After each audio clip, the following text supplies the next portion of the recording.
Hello guys! Happy New Year! So today is the first day of the year.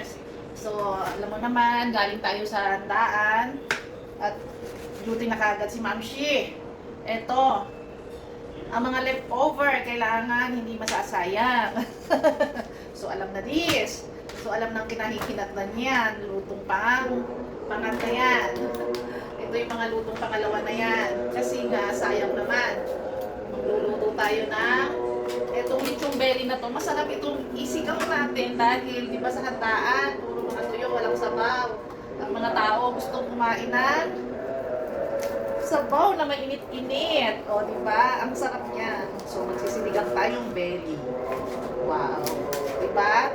Hindi masasayang kasi inisip ko kung lulutuin ko. Tinanong ko silang pwede kasing lechong paksiw. Lalagyan lang natin to ng Mang Tomas at saka bulaklak ng saging, lechong paksiw na. Kaya lang gusto nila may sabaw-sabaw. So, ang dami niyan. So, tama na to. Sabaw. Ito pwede kang almusal bukas. Charot. Yung belly, pipilutin natin muna ng konti. Dahil sinigang. Marami pa. May isda pa kaming inihaw ko. So, para meron lang kaming sabaw. Itong kalahati. Marami na itong sisigangin ko. Tapos magtitira ko ng konti. Pang-almusal. O, diba? Pang isang linggong ulam yung natirang handaan sa ating New Year, guys. So, ganyan, ha? Discarding malupit para hindi masayang ang mga handa, ha? Mga nanay. Yan. Kasarap niyan, okay? Sinigang na baboy na lechong belly. Yummy. Yung ating sinigang, basic lang yan, ha? Papakulo lang tayo ng bawang sibuyas at saka maraming kamatis. Basic. Ilulublog na natin yung ating lechong liempo. Ayan, may mga tali-tali pa siya. Pwede na rin isama yan. Yan. Nalambutan mo na yan. Sarap niyan. Sinigang na lechong belly. Mas masarap yan. Pakulo lang siya. Lalagyan natin ng kangkang.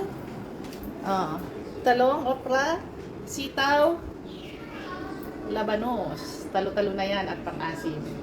Ayan na, luto na yung ating sinigang na belly lechon. Sarap. O, diba? O, lagyan lang ng gulay. Pakulo ng kamatis, sibuyas. Palambutin. And then, lagyan ng gulay na pangsigang at saka yung sinigang mix. O, diba? So, yummy. Maasim-asim. After ng handaan, masarap. Oh my gosh, sarap. Tapos maraming gulay. Pang-break sa mga handaan yan. Okay, ciao. Luto na yan. Cook lang ang ating gulay. Para crunchy pa rin. Happy New Year's!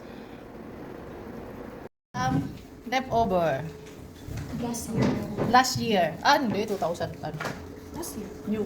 This year Kailan na niluto yan. yan? Okay, last year pa yan. Luma na to. Last year pa new.